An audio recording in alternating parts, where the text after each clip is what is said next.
श्रीमद् भगवद गीता पंचम अध्याय श्लोक संख्या 20। न प्रहर्ष्येत् प्रियं प्राप्य नो द्विजेत् प्राप्य च प्रियं स्थिरबुद्धिरसम्मूढो ब्रह्मविद् ब्रह्मणि स्थिता। श्लोक का अर्थ है, जो प्रिय की प्राप्ति में प्रसन्न और अप्रिय की प्राप्ति में अप्रसन्न नहीं होता, क्योंकि वह स्थिर बुद्धि और मोह से रहित है, ऐसा ब्रह्मवेत्ता ब्रह्म में ही स्थित है। जो पहला प्रसंग चला आ रहा था कि जिसमें कहा गया था कि यह तेर्जिता सर्गो येषाम साम्य स्थितम मना, कि उसने जीते जी संसार को जीत लिया है जिसका मन समता में स्थित है।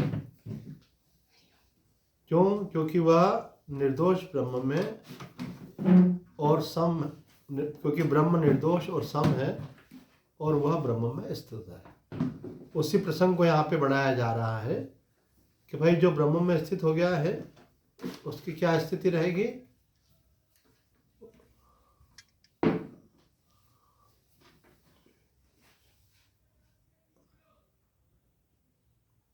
कविता जी, माइक ऑफ करो, म्यूट ऑल।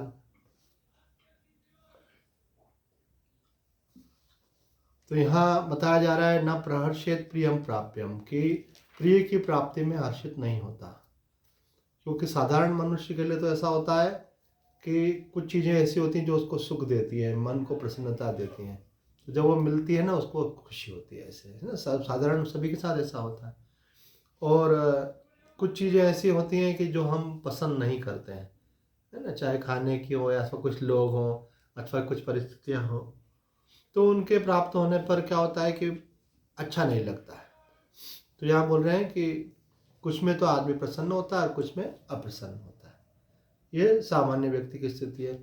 लेकिन जिस व्यक्ति की दृष्टि में एक परमात्मा के सिवा कुछ नहीं है, अथवा जिसकी दृष्टि में संसार में जो कुछ भी हो रहा है वो अपने को उससे अलग महसूस कर रहा है ना। जैसे गुलाब जामुन आपके पड़ोसी ने खाया तो आप प्रसन्न होंगे क्या? वो प्रसन्न होगा। और अगर पिटाई आपके पड़ोसी की हुई तो आप नाराज होंगे क्या? नाराज वो होगा। तो जिसने अपने शरीर से तादात्म्य छूट गया है, जो अपने को शरीर ही अनुभव नहीं करता, शरीर से जुड़ता ही नहीं है वो, तो शरीर को होने वाली अनुकूलता उसको अच्छी लगे ऐसा हो नहीं सकता, और शरीर को होने वाली प्रतिकूलता उसको बुरी लगे ऐसा हो नहीं सकता, क्योंकि वो तो दोनों से अलग आत्म तत्व में स्थित है। आगे कहते हैं, अब यहाँ पे चार जो है विशेषण दिए हैं, चारों बड़े महत्व के हैं, इनको सबको समझना चाहिए। भगवान ने यहाँ पे चार विशेषण कौन कौन से दिए? स्थिर बुद्धि, असम्मूढ़ो, ब्रह्मविद, ब्रह्मणि स्थिता। ये जो है ना, जैसे क्लासेस होती है ना, मिडिल और उसके बाद फिर हायर सेकेंडरी, उसके बाद जिसको बोलते हैं ग्रेजुएशन, उसके बाद फिर पोस्ट ग्रेजुएशन, है ना, समझ को, और बल्कि पीएचडी भी समझ लो। तो ये आध्यात्म की पीएचडी तक जाने का पूरा मार्ग बताया है यहाँ पे। तो बोलते हैं स्थिर बुद्धि। पहली बात भगवान ने कही स्थिर बुद्धि, तो उड़िया बाबा जी उसकी व्याख्या करते हुए कहते हैं कि स्थिर बुद्धि कौन है? जिसकी बुद्धि संशय से रहित हो गई हो, है ना। साधारण मनुष्य को तो ये मन में हमेशा कुछ न कुछ संशय बना ही रहता है, अपने व्यवहारों को लेकर भी रहता है, संबंधों को लेकर भी रहता है, भविष्य को लेकर भी रहता है। और फिर धर्म के मार्ग में और आध्यात्म के मार्ग में आने के बाद में भी बड़े संशय होते हैं। तो कारण बताएं क्यों? क्योंकि व्यक्ति कई लोगों का संग करता है आध्यात्म में भी। तो बोले वो महाराज जी तो ऐसा कहते हैं, एक महाराज जी कहते हैं केवल नाम जप करो सब कुछ हो जाएगा, एक महाराज जी कहते हैं सत्संग भी जरूरी है, एक महाराज जी कहते हैं कि दोनों का समन्वय होना चाहिए, अपने जीवन में भक्ति भी करना चाहिए और ज्ञान भी होना चाहिए। एक महाराज जी बोलते एक तरफ हो जाओ, या तो इस तरफ या तो उस तरफ। तो कई प्रकार के संशय रहते हैं। लेकिन जब ये संशय से बुद्धि रहित कब होती है? जब आपको भगवान की कृपा से किसी एक महात्मा में पूरा विश्वास हो जाता है ना। संसार में भी हम देखते हैं कि हमको कोई भी कन्फ्यूजन हुआ तो हम क्या करते हैं, अपने जो बड़े होते हैं उनसे पूछ लेते हैं, तो बच्चों के लिए क्या होता है, उनकी माँ होती है, उनकी माँ ने बोला बेटा वो व्यक्ति अच्छा नहीं है, तो उनको फाइनल हो जाता है बस। माँ ने बोल दिया ना, इसलिए वो उससे अपने को बात नहीं करना। माँ बोले अरे बेटा वो तो गुरुजी है, बहुत अच्छा है बेटा, है ना, उनके पास तो जाना चाहिए, सत्संग सुनना चाहिए, तो आपका मन उनमें स्थिर हो जाता है। लेकिन जिसके मन में कन्फ्यूजन रहता है तो वो जो सुना हुआ ज्ञान होता है ना वो स्थिर नहीं होता है। फिर वो क्या होता है, कहता है रिकन्फर्म करो अपन। तो जैसे कोई लैब में टेस्ट करवाते हैं ना, तो आपका मालूम पड़ा कि अमुक चीज़ बढ़ी हुई आ रही है, और बोले अब तो इलाज कराना पड़ेगा भाई, शुगर बढ़ा हुआ आ रहा है, बीपी बढ़ा हुआ आ रहा है, कि कोलेस्ट्रॉल बढ़ा हुआ आ रहा है। तो कुछ लोग बोलते थे अरे भाई आप कंफर्म करने के लिए एक जगह और टेस्ट कराओ। ऐसा क्या? बोला हाँ। अब दूसरी जगह अलग आ गई रिपोर्ट, और अब इसको सही माने कि उसको सही माने। बोले एक काम करो, एक एक जगह और करा लो। बोले 3 बार कराओ, जो 2 वाला है उसको कंफर्म मान लेना। पर ऐसा भी कंफर्म नहीं होता है, 2 भी गलत होकर के एक सही हो सकता है। तो इसलिए कंफर्म कब होता है? कंफर्म तब होता है जब आपका एक में विश्वास हो जाता है। ऐसे इस कोड में तो ये ऐसा, ये भी एक भगवान की कृपा है, साधारण बात नहीं है। क्योंकि रामायण जी में ऐसा कहा है कि श्रद्धा रूप पार्वती और विश्वास रूप शंकर। श्रद्धा और विश्वास क्या है? भगवान का स्वरूप माना गया है। श्रद्धा को माता पार्वती का स्वरूप माना है, और विश्वास को भगवान शिव का स्वरूप माना है। तो आपको विश्वास हो जाए ना, किसी महापुरुष पे विश्वास हो जाए, आपको भगवान पर विश्वास हो जाए। आदमी बोलता तो है मुझे भगवान पे विश्वास है, सब ठीक होगा, तो भैया फिर चिंता क्यों कर रहे हो? तो बोला नहीं विश्वास तो है, पर कभी ऐसा ऐसा नहीं हो जाए। अरे जब आपको विश्वास है तो चिंता नहीं करना चाहिए। नहीं, वो क्या होता है कि विश्वास का मतलब भी गलत समझते हैं हम। विश्वास का मतलब ऐसा होता है कि जो मैं चाहता हूँ वो हो जाए, लेकिन ऐसा हमेशा नहीं होता है। जैसे आपको अपने पापा पे विश्वास है कि नहीं, लेकिन क्या पापा आपको हर बार आपकी इच्छा पूरी करेंगे? क्या नहीं, बेटा अभी ये इच्छा तुम्हारी अभी नहीं पूरी करेंगे, अभी तुम थोड़े बड़े हो जाओ उसके बाद तुमको। अभी तुम बोले मेरे को अपने एक अलग से बाइक होना चाहिए, तो बोले बेटा अभी तुम छोटे हो, थोड़े बड़े हो जाओ, उसके बाद फिर तुम्हारी अलग से बाइक हो जाएगी, अपन अभी तुम साथ में चला ही रहे हैं ऐसा। तो क्या होता है कि विश्वास का मतलब ये नहीं होता है कि जो हम चाहते वो हो। विश्वास का मतलब होता है कि जो हमारे लिए अच्छा होगा भगवान वो करेंगे। ये बहुत बड़ी बात है, इसको आप साधारण बात में समझना, इसको बिल्कुल आप गोल्डन लेटर में लिख कर रख लो। भगवान पे आप विश्वास करने जा रहे हो तो क्या रखना चाहिए अंदर अपने, कि भगवान जो करेंगे अच्छा करेंगे, मेरे को भगवान पर विश्वास। और आपका काम नहीं हुआ तो नाराज मत हो जाना, बोला नहीं इसमें मेरी भलाई थी। भगवान का विधान जो है मंगलमय है। आपने माँ को बोला कि माँ मेरे को हलवा खाना है, और तेरा पेट तो खराब हो रहा है, आज तेरे को हलवा नहीं मिलेगा, दलिया मिलेगा। क्या मम्मी, मैंने तो हलवा बोला था, मेरे को तो दलिया ही खिला दिया। तो माँ हमारी भलाई जानती है किसमें। ऐसा संसार में हम नहीं जानते हमारा भला किसमें। हो सकता है कि हम लोभ लालच में पड़ जाए, हम मोह में पड़ जाए, हम अहंकार में आ जाए। तो भगवान जानते हैं ये क्या है, 2 प्रकार की बीमारियां होती हैं, एक शरीर की बीमारी, एक मन की बीमारी। ये जो काम क्रोध लोभ मोह अहंकार ईर्ष्या, ये क्या है? मन की बीमारी। किसी को देख के अपने मन में जलन हुई है, क्या? ईर्ष्या, ये मन की बीमारी।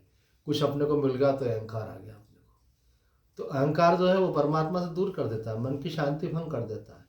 और मनुष्य जो है, जो अहंकारी होता है ना, वो बार बार आहत होता है। क्यों? वो अपने आप को कुछ कुछ समझता है, और कोई इसको रिस्पॉन्स नहीं देता, उसको कोई नमस्ते नहीं करे तो उतना भी बुरा मान जाता हो। अब किसी को याद ही नहीं रहा मानो, और उन्होंने बोला ही नहीं आइए बैठिए, ऐसा क्या हम गए और हमको बैठने तक का नहीं पूछा। अरे भाई कुर्सी तो आपके लिए लगा कर रखी थी। हाँ तो क्या हुआ, बैठने का भी तो बोलना चाहिए। बैठने का बोला तो बोले क्या लेंगे? अब ये कोई प्रश्न होता है? क्या लेंगे? लेके आना चाहिए उनको, क्या है लेके आए, अरे ये क्या लेके आए, हमारे हिसाब से लेके आना चाहिए, है ना। बोले ये सेव मिक्सचर बिस्किट लेके आ, हमारे हिसाब से काजू बादाम पिस्ते लेके आना चाहिए। मतलब कि आदमी अपने दिमाग में कुछ बना के बैठ जाए कि मैं ये हूँ वो हूँ, तो उसको अब सामने वाले को तो मालूम नहीं इसने अपने दिमाग में क्या डाल रखा, तो वो उसको उसके अनुसार नहीं चले तो उसको फिर गुस्सा आने लग जाता है। अहंकार की एक पहचान बताऊं, जैसे कल तुम्हारी बात हो रही थी ना, बोले नाक चमकती है, तो अहंकारी के जो होता है ना, उसकी नाक के ऊपर गुस्सा रहता है। देखा किसी के ऊपर नाक के ऊपर गुस्सा? दिखता नहीं है उसकी नाक के ऊपर गुस्से का मतलब है जहां आपने कुछ बोला कि उसको गुस्सा आ गया, जरा जरा सी बात में गुस्सा। ये अहंकार की खास पहचान है। जिस व्यक्ति को ज्यादा गुस्सा है ना, उसका मतलब है ना आपको ज्यादा गुस्सा अहंकार है। अहंकार के बिना गुस्सा आ ही नहीं पाता है। क्योंकि क्या होता है, जब आप सामने वाले को गलत समझते हैं, उसको अपने से छोटा समझते हैं, अपने से कम समझते हैं, तब हमको क्रोध आता है। और ऐसा भी लगता है कि ये हमारे जो विशेषण है, विशेषता है, वैशिष्ट है, उसको समझता नहीं है। ये समझते क्या हो आप हमको? ऐसा जब भाव आता है, इसका मतलब क्या है कि आप अपने आप को तो कुछ समझते ही, वो समझता है कि नहीं समझता, पर आप तो समझते हो। ऐसा तो जो भगवान को बड़ा समझता है, उसको मालूम रहता है कि हम सब उनके सामने कुछ भी नहीं है। वो जो भगवान को समझता है, वो ये भी समझता है कि हमारे अंदर जो कुछ भी है ना, उनकी कृपा से 1 मिनट में हवा निकल जाती है आदमी, जरा से में तो ढीला पड़ जाता है। कुछ भी कभी भी हो सकता है। किस बात का अहंकार कर रहा है बताओ, है ना? जरा से में तो व्यक्ति तबीयत बिगड़ी, लो हॉस्पिटल लेके चलो, वहाँ डॉक्टर ने बोला अरे आईसीयू में भर्ती करो, डॉक्टर ने बोला अरे इनको रिफर करो, वहाँ जाना पड़ेगा। हालत ऐसी, सब जेब के नोट खटाखट निकल जाए, क्या करेगा आदमी? उन्होंने बोला अरे भाई इनकी तो हालत ऐसी है, उनको दूसरे हॉस्पिटल से बड़े डॉक्टर को बुलाना पड़ेगा, उनकी फीस इतनी लगेगी। तो आपको तो 1 मिनट में तो आदमी की हालत ऐसी हो जाती है, डर जाता है, घबरा जाता है, सब कहाँ से कहाँ चला जाता है। अब सांस नहीं ली जा रही है वेंटिलेटर पे, उन्होंने कहा आप लोग बाहर निकलो, यहाँ सब कोई भीड़ इकट्ठी नहीं कर सकते, आपके घर वाले भी पास नहीं, और आप बोल रहे हैं भगवान। मैं फालतू ही अहंकार करता था, तू ही सब कुछ बोले, पहले ही बोलते था तेरे को यहाँ तक आने नहीं पड़ता। ऐसे हालांकि आदमी प्रारब्ध के कारण भी जाता है, पर अहंकार आदमी को नहीं करना चाहिए। अहंकार जो है, स्वामी रामसूत्रदास जी महाराज कहते हैं कि आपके अंदर सारे सद्गुण हो, सारी अच्छाइयाँ हो, लेकिन अगर एक अहंकार है तो वो सारे सद्गुणों को ले जाता है। इसलिए एक महापुरुष ने कहा है, रामायण में भगवान ने धर्म रथ की बात कही है ना, उस प्रसंग से जोड़ करके ये अहंकार की बात बतला रहे हैं। धर्म रथ की बात कही है कि रावण का भाई कौन था जो भगवान के पास आ गया था? विभीषण। अरे वाह, शाबाश है, तुम बच्चे हो लेकिन तुमको ये भी सब ज्ञान है। तो रामायण सीरियल देखने से देखो बच्चों को कितना ज्ञान हुआ। तो विभीषण ने भगवान से कहा कि मेरे को आपको देख करके बड़ा ऐसा लग रहा है। बोले कैसा लग रहा है, बोलो ना। कि रावण तो जो है ऐसे दिव्य रथ पर बैठ कर आया और उतने दिव्य अस्त्रों से युक्त है, और आपने तो पैर में चप्पल भी नहीं पहनी हुई है और कोई रथ भी नहीं है। तो फिर मेरे को थोड़ा मन में डर लग रहा है कि क्या होगा। मतलब ये नहीं बोला कि आप हार जाओगे, पर क्या बोले, मेरे को डर लग रहा है। तो भगवान ने बोला विजय जो होती है इस भौतिक साधनों से नहीं होती है, विजय जो होती है धर्म से होती है। हम धर्म रथ पर विराजित है। तो बोले कहाँ है वो वाला? बोले वो धर्म रथ ऐसे दिखता नहीं है। फिर वहाँ पे उन्होंने बताया कि धैर्य और शौर्य जिसके चाक हैं, मतलब पहिए हैं, वो पूरी ध्वजा की वर्णन किया, पताका का वर्णन किया, सब घोड़ा कौन है उसका वर्णन किया। बोले ये धर्मरथ है। तो एक महात्मा जी का हम सोनीपत गए थे, प्रवचन सुन रहे थे, बड़े विद्वान संत है वो भी, तो उन्होंने धर्मरथ की व्याख्या की। ये सारे सद्गुण जिसके अंदर होते हैं वो जो है महान कहलाता है। पर उन्होंने बाद में कहा कि गुरु नानक देव जी ने कहा है, गुरु नानक देव जी को कोट करते हुए कहा, गुरु नानक देव जी ने कहा किसी में सारे सद्गुण हो, लेकिन अगर एक अवगुण हो तो उसके सारे सद्गुण भी अवगुण हो जाते हैं, है ना। जैसे कितनी बढ़िया खीर बनी हो, है ना, उसके अंदर आपने सब कुछ डाला हो, केसर भी डाला हो, ड्राई फ्रूट भी डाला हो, खूब उबाल करके गाढ़ा भी किया हो, सब कुछ किया हो, अच्छी मिश्री डाली हो शक्कर की जगह, लेकिन उसके अंदर नींबू डाल दिया तो सब गड़बड़ हो जाएगा। तो इसी प्रकार से तो उन्होंने कहा सारे सद्गुण जो है एक अहंकार ले जाता है। साधक को विशेष सावधान रहना चाहिए इस बात के लिए। अहंकार की पहचान क्या है? स्वयं के प्रति विशिष्टता की बुद्धि का नाम अहंकार है ना। जब हम ऐसा मानते हैं कि ये तो छोटा है और मैं बड़ा हूँ, भले आयु से माने, चाहे पैसे से माने, चाहे योग्यता से माने, तो बोले अगर है ही तो फिर क्या भाई, कालत तो अच्छी करता, बोले है ही उसमें क्या बात है, हमारे पास तो जो ज़्यादा ज्ञान है ही सही, बोले ज्ञान का अहंकार है।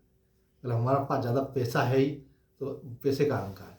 और अगर आप बैंक में नोट गिन रहे हो और बैंक की गड्डियाँ आपके पास हैं तो वो उसका अहंकार होता है? बोले मेरा थोड़ी है, मैं तो कर्मचारी हूँ, तो दुनिया में भी जो हर व्यक्ति है ना, उसको भगवान ने जहाँ रखा है, हम सब उनके द्वारा दिया हुआ ही वापर रहे हैं। अगर वो हमारा होता तो हमारे जो पूर्वज थे ना, अपने बड़ों को भी देखा था, कई चीज़ें उन्होंने, कोई प्लाट खरीदा था, कोई सामान खरीदे थे, तो वो गए तो साथ लेके गए क्या? नहीं। तो अगर उनका था तो लेकर के जाते हैं। तो ये भगवान ने दिया था, इसलिए ये वापरने के लिए है। एक संत ने तो ये कहा है कि संसार की जो चीज़ें होती है ना, उनको मेरा मानने का मतलब है कि आपका, इसका मतलब समझते हो ना, स्क्रू ढीला हो गया, इसलिए आप बोलते हो कि मेरा है। ये आपका नहीं है, भगवान का है। भगवान ने आपकी सुविधा के लिए वापरने के लिए दिया कि चलो आप अभी इसको वापरो। बोले मेरे को तो जितनी ज़रूरत है उससे ज़्यादा दे दिए, है ना। अब आप एक 2 जामफल खा सकते हो, आपको 20 जामफल ला गए, तो फिर क्या? तो बोले खराब कर देते हैं। और बोले खराब मत करो, भगवान ने आपको 20 जामफल दिए हैं और आप 2 जामफल खा सकते हो, तो बाकी 18 को बांट दो। ऐसे तो क्या हो जाएगा? सदुपयोग हो जाएगा, आपका भी स्वास्थ्य अच्छा होगा, उनका भी अच्छा हो जाएगा, उनको भी खुशी मिलेगी ये, और आपको पुण्य भी मिलेगा। तो आपको जो भगवान ने दिया है उसको मेरा मानना एक प्रकार की क्या है? मानसिक विकृति। हाँ, किसने बोला है? महान संत जय कृष्णमूर्ति ने बात कही कि संसार को मेरा मानना विकृति है।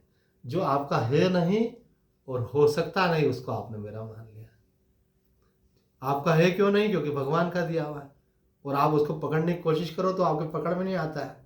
संसार को कोई कितना ही पकड़ना चाहे, आखिर में संसार छूट जाता है।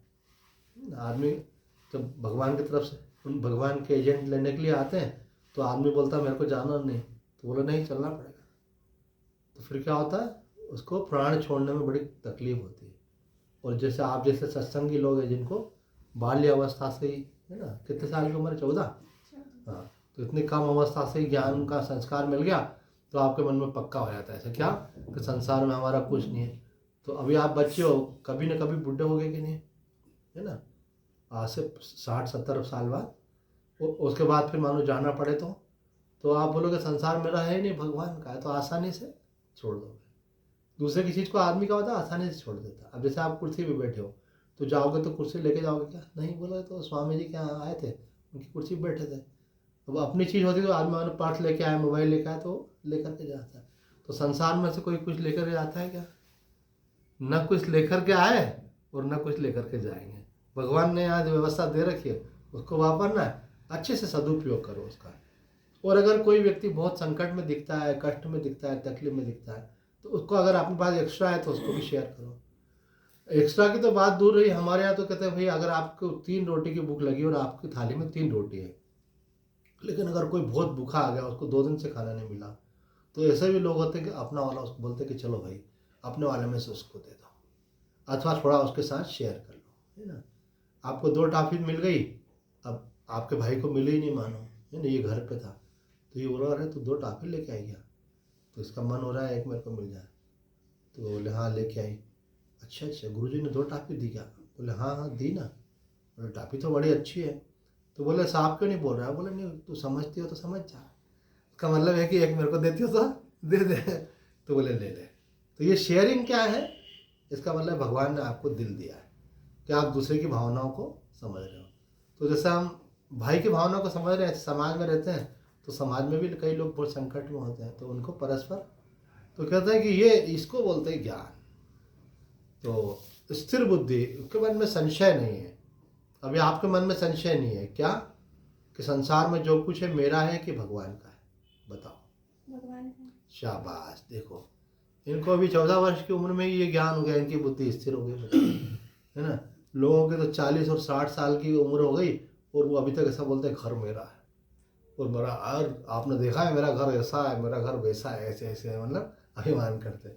और इन्होंने अभी बोल दिया कि घर हमारा नहीं है, भगवान का है ये। तो जब हम संसार को अगर पकड़ेंगे ना, तो हमको असुरक्षा का अनुभव होता है, भय का अनुभव होता है। स्वामी जी में एक व्यक्ति ने मकान बनाया बहुत बढ़िया, एक पास कॉलोनी में, वो मकान का मुहूर्त था, तो बहुत सारे लोग आए वहाँ पर। मैं भी गया वहाँ पे, उन्होंने बुलाया था, तो मैंने देखा सब लोग बोले कॉन्ग्रेचुलेशंस, है ना, वो सबको बोला थैंक यू, लेकिन उनको मैंने देखा कि ऐसे घबराए ऐसे लग रहे थे, संकोच में। तो मैंने बोला कि क्या बात है, इतना बढ़िया मकान बना है, इतने लोग बधाई दे रहे हैं, लेकिन आप थोड़े सकुचाए वैसे दिख रहे हो, थोड़ा से ऐसा आपको लग रहा है कि खुल करके नहीं मिल रहा लोगों से। तो बोले अब आपको क्या मैं छिपाऊँ, आप जानते हैं। बना तो लिया लेकिन मामला बजट से बाहर हो गया, लोगों से बाहर से लेके बनाना पड़ा। अब लोग समझ रहे हैं कि मैं इतना बड़ा आदमी हो गया हूँ, इतना पैसा मेरे पास आ गया है, अब मेरी लड़कियां 3 हैं, इनकी शादी भी करनी है। लोग बोलेंगे तो इतना बड़ा बंगला है तो दहेज भी उसके हिसाब से देंगे ये है? तो बोले कि स्वामी जी कहीं ये ऐसा तो नहीं कि बंगले में मैं रह भी पाऊँगा कि फिर मेरे को बच्चों की शादी करने के लिए इसको निकालना पड़े। अरे मैंने बोला कि आपको भगवान पर भरोसा रखना चाहिए, जिसने मकान दिया वो आगे की व्यवस्थाएं भी वो करेगा। भगवान पर भरोसा नहीं होता है। वो फिर दूसरी बात है कि हमारे एक साधक थे, बड़ी अच्छी बात बोलते थे, शरीर उनका पूरा हो गया।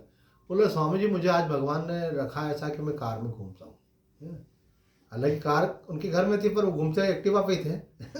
मेरे को उनको बोलता था कार में घुमा करो, धूल लगती है, ये हवा लगती है, और जो है आप थक जाते हो कहीं जाते हो तो बोले मेरे को आदत है, वो कहीं से भी निकाल लेते हैं गाड़ी, वो फिर कार चलाने में से कई लोगों को ये भी है, जब तक एक बार आदत नहीं पड़ती है ना तो लगता है 2 व्हीलर पे ही घूमो भले कार भी हो। उनका आपको तो भगवान ने ऐसा रखा कि 100 कार खरीद सकते हो और आप कितने ड्राइवर रख सकते हो, और आप अकेले जो 2 व्हीलर पे घूमते हो फिर थक भी जाते हो, और फिर आपका चेहरा भी ऐसा हो जाता है, बाल बाल भी ऐसे हो जाते हैं ऐसे चलाते हो। तो बोला नहीं वो मेरे को इसी के अच्छा लगता है ये, तो अब का अब स्वभाव ही रहता है। पर उन्होंने एक बात अच्छी बोली कि देखो अगर भगवान ने मुझे ये दिया है तो मैं इसका उपयोग कर रहा हूँ, अगर भगवान मुझे ये नहीं देता तो मुझे 2 व्हीलर का भगवान देता मैं 2 व्हीलर पे रहता। बोले स्वामी जी मैं सच्ची बोल रहा हूँ, अगर भगवान मुझे आज की तारीख में मेरे से जो दिया अगर उनका वो ले ले और मुझे साइकिल पे घूमना पड़े तो मुझे कोई भगवान से शिकायत नहीं, मैं साइकिल पे भी घूम सकता हूँ। क्यों, काम चलाना है ना, एक वाहन तो काम चलाने के लिए है, वाहन को अपने से क्यों जोड़ लेना साइकिल पे। और बोले इतना ही नहीं है, मैं तो आज भी अपने काम पैदल घूम करके भी करने के लिए राजी हूँ। मतलब मुझे साइकिल जो है वो मेरे बाहर है, वो मेरे अंदर नहीं बैठ गई है ना। संसार जो है आपके बाहर होना चाहिए, संसार आपके अंदर नहीं होना चाहिए। जब संसार आपके अंदर बैठ जाता है तो अभिमान भी होता है और वो आपका बंधन भी होता है, मतलब उसमें आसक्ति हो जाती है। तो बोले मैं इसको मेरा नहीं समझता हूँ, भगवान का दिया हुआ, उनकी दूसरे की दी हुई वस्तु वो चाहे तो ले सकता है अपने से। अब आप मन कुर्सी बैठे हो, मैं बोले नहीं बेटा अंकल को कुर्सी बैठाओ और आप सोफे पे बैठ जाओ। बोले ठीक है, क्योंकि गुरु जी का है भाई जहाँ बिठा दे ऐसे। तो मीरा भाई का भजन है कि शाम मने चाकर राखो जी, हे भगवान मुझे अपना नौकर रख लो और मैं आपकी दिन रात पूजा करूं, और जैसे तुम बिठाओगे वैसे बैठूंगी, जैसे तुम खिलाओगे वो खाऊंगी, और जो पहनाओगे वो पहनूंगी। तो वास्तव में सबके साथ लागू होता है ये। भगवान जो दे रहा है वही तो खा रहे हैं, वो भगवान जैसा जहाँ बिठा रहे हैं वही तो बैठे हैं। आज आपको वहाँ से कुटिया में से उठा के मानो किसी मकान में बिठाना चाहे तो वहाँ बैठ जाओगे, महल में बिठाना चाहे तो वहाँ बिठा दे। किसी ने पूछा ऐसा भगवान क्या करता है, तो बोले भगवान राजा को रंक कर देता है, वो रंक को राजा कर देता है, उनका सर्वसमर्थ है वो भाई, है ना। वो भगवान का कौन भगवान, वो तो खुद ही भगवान है। ऐसा वो सबका जानते हैं किसका भला किस में, तो जिस उसका भला उसमें ही रहता है, राजा से रंग बना। अब क्या इतने बड़े भगवान बुद्ध राजा थे वो तो, लेकिन अब चूंकि मनुष्य देह में आए थे राजा थे, तो उनका कल्याण कैसे होना था, उनको राज्य छोड़ करके जंगल में जाने से कल्याण होना था। उन्होंने राज्य छोड़ दिया, जंगल में चले गए। तो कई लोग तो है महल की लालसा करते हैं, उन्होंने महल का त्याग कर दिया। तो वो लोग और बोले बटेहाल होकर के जी रहे हैं, इतने बड़ा महल था इनका। तो बोले कि वो महल में शांति नहीं थी, अब शांति की खोज में मैं जंगल में आ गया। अगर महल में शांति होती तो छोड़ के जाते क्या, बता। अपने को कभी कभी लगता है अरे उसके पास इतना ऐश्वर्य, इतनी बड़ी गाड़ी है, ऐसा बंगला है, इनके पास तो क्या है, जो चाहे वो खरीद सकते हैं ये। और बोले अभी अक्षय ये धनतेरस आई तो इन्होंने तो सोने का सेट खरीद लिया है, तो मजे ही मजे में। पर अपन जानते नहीं ये सब सामान तो बाहर रहता, दिल में क्या है। दिल में अगर असुरक्षा है, दिल में अगर अशांति है ना, दिल में अगर भय है, और दिल में अगर ऐसा लग रहा है कि मज़ा नहीं आ रहा है। कई लोग बोलते हैं आजकल एक नया वर्ड ये भी मैंने देखा चलता है, कैसा चल रहा। बोले स्वामी जी क्या है कि मज़ा नहीं आ रहा है। बोले क्यों, बोले तबीयत ऐसी रहती है हमारी। अब बताओ सब कुछ है और तबीयत ऐसी हो गई, मतलब कोई बीमारी लगी हुई है बराबर लगातार कष्ट दे रही है, तो क्या बोलेगा आदमी कि सब कुछ है, कोई कमी नहीं है। पर मज़ा नहीं आ रहा है ऐसे। तो मज़ा देने वाला कौन है? वो परमात्मा ही है। तो इसलिए जब तक आदमी को अंदर का ज्ञान नहीं होता, अंदर की शांति नहीं होती है, तब तक जीवन में समाधान नहीं होता। तो चलो, हम स्थिर बुद्धि की व्याख्या कर रहे थे, काफ़ी दूर तक चले गए, वापस लौट करके आते हैं। तो भगवान ने कहा कि 4 योग्यताएं आपके अंदर हो जाएंगी तो आपको क्या होगा कि प्रिय की प्राप्ति में प्रसन्नता नहीं होगी और अप्रिय की प्राप्ति में किसी प्रकार का खेद नहीं होगा आपको। तो कौन कौन सी विशेषताएं होती है महापुरुषों में? बोले स्थिर बुद्धि, जिसकी बुद्धि संशय रहित तो, अथवा जिसको ऐसा दृढ़ निश्चय हो गया, क्या क्या निश्चय होगा कि अब मुझे बोध हो गया है। बोध बोलते हैं आत्मबोध। आत्मबोध का मतलब होता है, सामान्य व्यक्ति तो अपने को समझता है कि मैं लड़की हूँ, मैं लड़का हूँ, मैं स्त्री हूँ, मैं पुरुष हूँ, है ना। आप तो समझते नहीं ऐसा। आपको लगता है कि मैं लड़की हूँ, आपको लगता है न मैं लड़की हूँ और न मैं लड़का हूँ, फिर कौन हो? बोले ये शरीर लड़का लड़की है, हम कौन है? हम तो आत्मा है ना। जैसे ड्रेस पहनी किसी ने, कोई बोले आप सफ़ेद हो, तो बोले सफ़ेद मैं थोड़ी हूँ, सफ़ेद तो मेरी फ्राक है। कोई आपको बोले ब्लू हूँ, बोले ब्लू मैं थोड़ी हूँ, ब्लू तो मेरी शर्ट है। ऐसे ये शरीर है ना, ये स्त्री पुरुष है, हम थोड़ी हैं, हम तो आत्मा है। शरीर में आए, शरीर को छोड़ के चले जाती है जीवात्मा। तो शरीर में तो हम आए, शरीर के द्वारा कर्म हो रहे हैं। तो यहाँ ये बोल रहे हैं कि स्थिर बुद्धि का मतलब है जिसको ऐसा दृढ़ निश्चय हो गया कि मुझे बोध हो गया है। बोले गुरु की कृपा से मुझे ये बोध हो गया, मतलब जानकारी हो गई है, ज्ञान हो गया है कि मैं शरीर नहीं हूँ, मैं आत्मा हूँ। जो अपने को शरीर मानता हो उसको बहुत सारे चक्कर रहता है। आप तो नहीं मानते ना, मानते तो छोड़ देना कि ना मैं शरीर नहीं हूँ, शरीर मेरा नहीं है, मैं कौन हूँ? मैं इसकी साक्षी आत्मा। तो अपने को शरीर मानने से क्या होता है? जो शरीर के संबंधी होते हैं उनमें मोह हो जाता है, ये मेरे हैं, हम इनके, एक बात। दूसरा, अपने को शरीर मानने से क्या होता है? व्यक्ति को बुढ़ापे का, बीमारी का, सबका भय लगता है। और एक भय बाद में ज़्यादा लगता है, वो मरने का भी डर लगता है, ऐसे मरने जाऊँगे। जब आप शरीर नहीं हो तो आपका जन्म ही नहीं हुआ है और आपकी मृत्यु भी नहीं होती, तो इन सब चिंताओं से आप मुक्त हो जाते हो। तो शरीर मानने से मनुष्य हमेशा असुरक्षा की भावना में रहता है, और जो अपने को शरीर नहीं मानता वो हमेशा आनंद में रहता है। तो बहुत बड़ा ज्ञान है।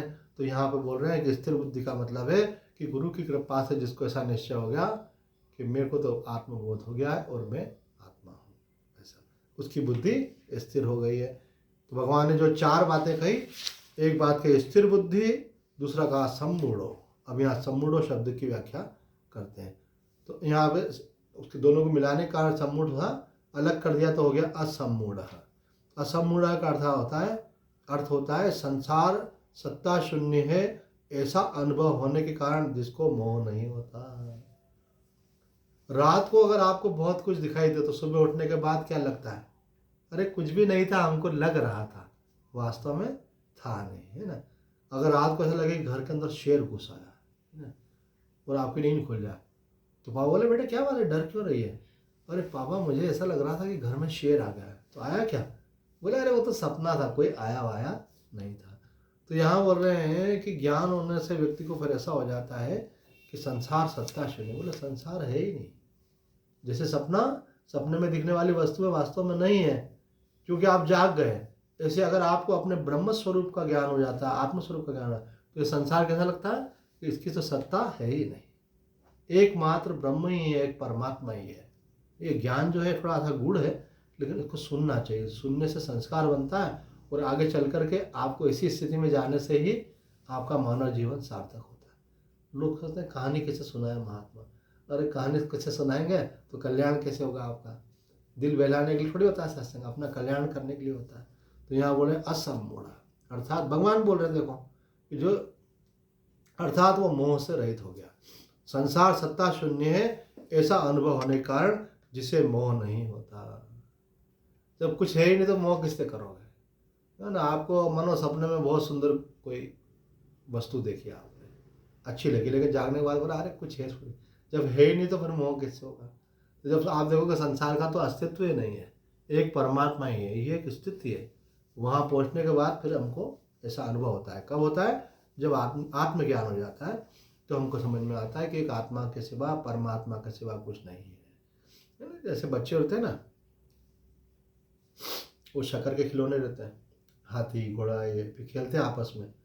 तो खेलते हैं तो बोले पापा ने मेरा हाथी ले लिया, तो बोले इसने मेरा घोड़ा ले लिया। तो पापा बोलता अरे कोई बात नहीं बेटा, अभी थोड़ी देर बाद तो तुम खा ही जाओगे इनको सबको, है ना, शक्कर के खिलौने ये, अरे क्या को झगड़ा करते हो। बोले नहीं पापा मेरे को मेरा हाथी दिलाओ आप इसको, है ना।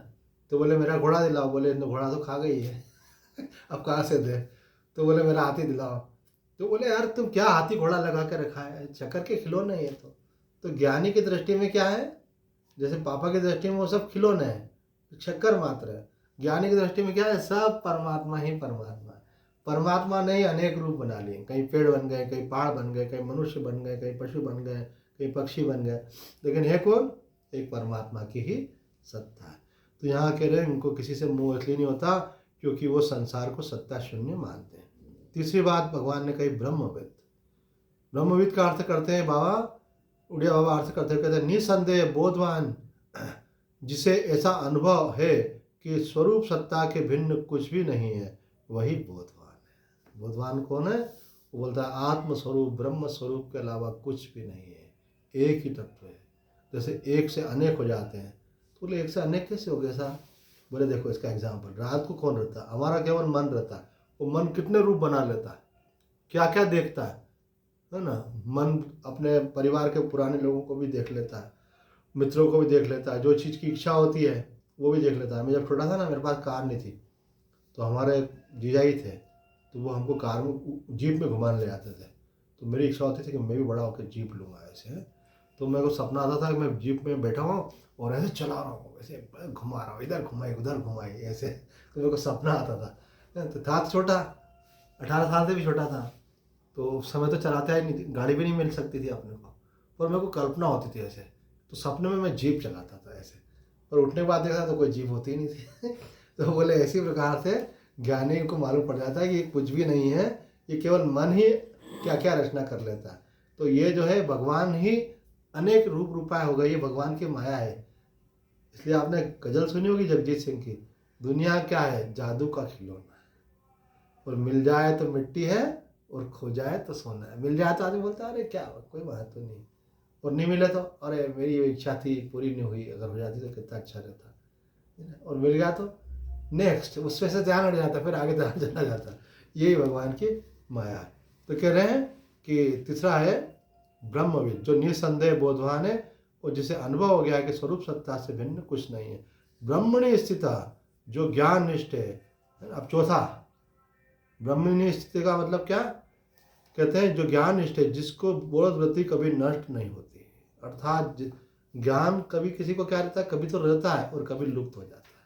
कभी तो ये रहता है सब भगवान है, और कभी बोलता है नहीं ये खराब है, ये अच्छा, ये मेरा है, ये तेरा है। तो बोले आपका ज्ञान तो हुआ है लेकिन टिकता नहीं है।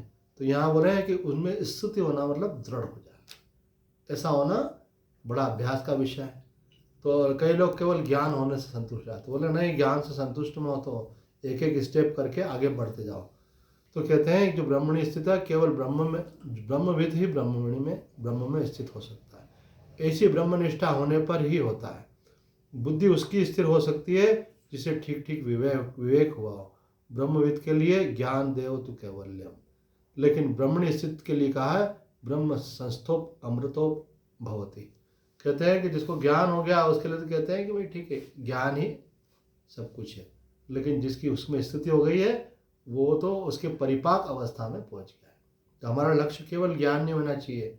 अगर आपको ये बात समझ में आ गई मैं आत्मा हूँ, तो इतने से संतुष्ट नहीं होना। अब ये होना चाहिए हमारी वृत्ति को हमको घनीभूत करके उसमें दृढ़ होकर के उसमें स्थित होना है। तो ये बात है। तो आज के आनंद की जय। इतना ही कहकर अपनी वाणी को विराम देते हैं। आइए प्रेम से भगवान का नाम में श्रीमन्नारायण नारायण नारायण, नारायण नारायण नारायण, भजमन नारायण नारायण नारायण, भजमन नारायण नारायण नारायण, श्रीमन्नारायण भवतारायण, श्रीमन्नारायण भवतारायण। कई लोग नारायण का भजन तो करते हैं, लेकिन किस लिए करते हैं कि आप लक्ष्मी के नारायण हो, हमको लक्ष्मी दे दो, है ना। लेकिन हम लोग भजन किस लिए कर रहे हैं कि हमको भव सागर से पार कर दो। हमारा लक्ष्य इतना महान होना चाहिए। अगर नारायण से प्रेम करोगे तो लक्ष्मी तो मिल ही जाएगी आपको, लेकिन आप उतने में संतुष्ट मत हो। लक्ष्मी तो जीवन का काम चलाने के लिए, बोले नहीं, हमको तो आपके जैसा अनुभव होना चाहिए, जैसे आप आनंद में रहते हो हर समय, वो अनुभूति होना चाहिए। तो वो अनुभूति मतलब है आप मोह माया से पार हो गए, भव सागर से पार हो गए। सच्चिदानंद भगवान की जय।